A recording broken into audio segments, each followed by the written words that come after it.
Kamu sebenarnya sadar gak? Idealisme Eren adalah pembenaran kekejaman yang paling pengecut. Kita mengira kisah ini tentang kebebasan sejati, tapi ternyata ini adalah studi kasus tentang bagaimana trauma sejarah mewariskan siklus kehancuran. Ini bukan drama fiksi. Ini adalah refleksi sejarah dunia nyata. Kita akan membongkar 3 rahasia terlarang yang membuktikan mengapa logika moral Eren harus hancur dan mengapa Isayana menyembunyikan kritik sosial paling tajam di balik Titan. Semuanya berawal dari hukum sejarah yang tidak bisa dihindari, sebuah fakta yang disembunyikan di balik tembok Pulau Paradis. Siapkah kamu melihatnya? Eren Yeager selalu berbicara tentang kebebasan. Sejak kecil, kata itu menjadi mantra yang ia ulangi seperti doa. Bebas dari tembok, bebas dari Titan, bebas dari dunia yang mengekang. Namun, disinilah rahasia terlarang pertama tersembunyi. Kebebasan versi Eren tidak pernah tentang hidup tanpa belenggu, melainkan tentang menghapus semua kehendak selain kehendaknya sendiri. Dalam filsafat politik dan psikologi, ini dikenal sebagai freedom absolutism, sebuah bentuk kebebasan yang tidak mengenal batas moral. Ketika seseorang meyakini bahwa kebebasannya hanya bisa terwujud jika dunia tunduk sepenuhnya, maka kebebasan berubah menjadi senjata. Dan itulah yang terjadi pada Eren. Setiap keputusan Eren selalu dibungkus narasi, tidak ada pilihan lain. Namun ini adalah ilusi paling berbahaya dalam sejarah manusia. Tidak ada kekerasan massal yang pernah dimulai dengan kalimat "aku ingin jadi jahat". Semuanya selalu dimulai dengan "aku terpaksa". Eren bukan korban takdir. Ia adalah arsitek dari satu-satunya masa depan yang ingin ia lihat. Visi masa depan yang ia saksikan melalui Attack Titan tidak mengikatnya. Justru ia yang mengikat dunia agar menyesuaikan diri dengan visi itu. Di titik ini, kebebasan tidak lagi bersifat reaktif, tetapi prediktif dan koersif. Inilah mengapa idealisme Eren adalah bom waktu. Idealisme yang menolak kompromi, menolak pluralitas, dan menolak kemungkinan bahwa dunia bisa berjalan tanpa dirinya. Dalam psikologi, pola ini identik dengan narcissistic moral certainty, keyakinan bahwa hanya satu perspektif yang sah, dan itu adalah perspektif diri sendiri. Eren tidak memperjuangkan kebebasan semua orang. Ia memperjuangkan kebebasan untuk tidak diganggu oleh keberadaan orang lain. Dunia yang bebas menurut Eren adalah dunia yang sunyi, karena semua suara yang berbeda telah dibungkam. Dan disinilah kritik Isayama mulai terlihat jelas. Kebebasan absolut selalu berakhir menjadi tirani, bukan karena niat jahat, tetapi karena ketidakmampuan menerima keterbatasan manusia. Idealisme tanpa batas moral bukan harapan. Ia adalah bom yang menunggu waktu untuk meledak. Rahasia terlarang kedua jauh lebih tidak nyaman, karena tidak hanya menyerang Eren, tetapi juga kita sebagai penonton. Paradise Island bukan korban murni. Ia adalah sistem yang dengan sadar menciptakan kambing hitam demi stabilitas internal.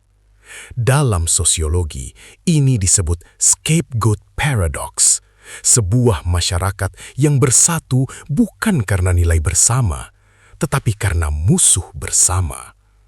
Paradis bertahan bukan karena solidaritas sehat, tetapi karena ketakutan kolektif. Dan Eren adalah produk paling ekstrim dari sistem ini. Sejak awal, Paradis mendidik generasinya dengan satu narasi sederhana. Dunia membenci kita. Narasi ini memang tidak sepenuhnya salah, tetapi masalahnya bukan pada fakta, melainkan pada bagaimana fakta itu dipelihara dan dimanipulasi. Ketika sebuah masyarakat terus-menerus hidup dalam status darurat, maka ekstremisme menjadi rasional. Arendt tidak muncul dari kehampaan. Ia adalah konsekuensi logis dari struktur yang menormalisasi kekerasan sebagai bahasa politik. Militerisme, kultus pengorbanan, dan glorifikasi kematian telah lama menjadi tulang punggung Paradis. Dalam lingkungan seperti ini, figur seperti Arendt bukan anomali. Ia adalah klimaks. Namun paradoksnya terletak di sini. Paradis membutuhkan Arendt sebagai monster agar dirinya tetap merasa manusia. Dengan memusatkan semua dosa pada satu individu, masyarakat bisa mencuci tangan dari tanggung jawab kolektif. Itu bukan kita, itu Arendt. Itu Arendt. Isayama secara halus menunjukkan bahwa genosida bukanlah kegilaan satu orang, melainkan hasil dari struktur yang gagal memproses trauma secara sehat. Arendt hanyalah wajah dari sistem yang lebih besar. Sistem yang memilih kekerasan preventif daripada rekonsiliasi yang menyakitkan. Rahasia ini sulit diterima karena ia menghancurkan kenyamanan moral. Lebih mudah membenci satu monster daripada mengakui bahwa monster itu lahir dari ketakutan kolektif. Paradis tidak hanya melahirkan Arendt, ia membutuhkannya. Rahasia terakhir adalah yang paling pahit. Arendt harus gagal. Bukan karena ia lemah, tetapi karena ideologinya tidak mungkin menang tanpa menghancurkan makna kemanusiaan itu sendiri. Dalam tragedi klasik, protagonis tidak jatuh karena kejahatan, tetapi karena keyakinan yang terlalu sempurna. Arendt adalah figur tragis modern, bukan karena ia menderita, tetapi karena ia menolak kemungkinan bahwa dunia bisa diselamatkan tanpa menjadi Tuhan.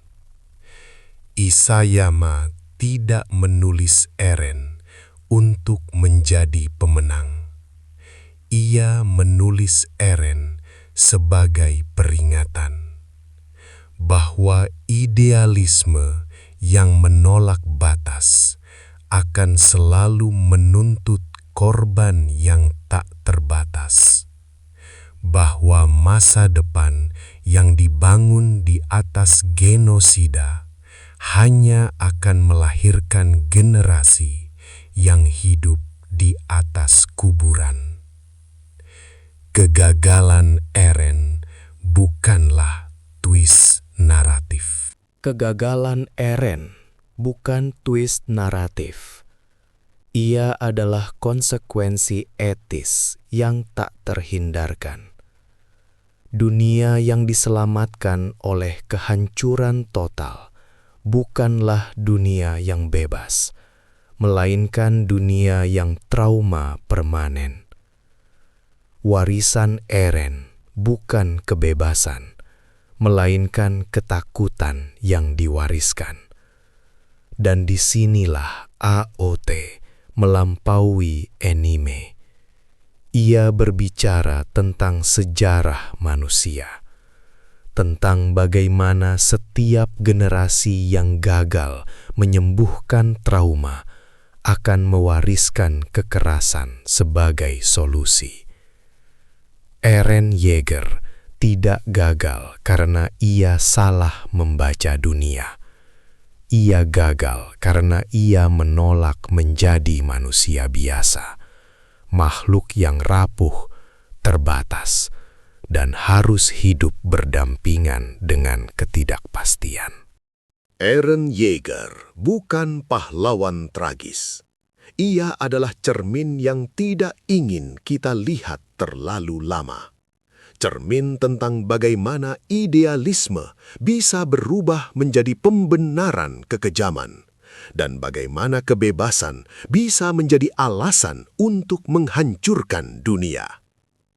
Jika analisis ini membuatmu tidak nyaman, itu pertanda baik. Artinya, cerita ini bekerja. Tulis di komentar, apakah menurutmu Eren adalah korban, monster, atau hasil tak terelakkan dari sistem yang rusak? Dan jika kamu ingin lebih banyak analisis yang membongkar kartun, anime, dan cerita populer dari sisi yang jarang dibahas, subscribe. Karena di channel ini, kita tidak menerima narasi begitu saja.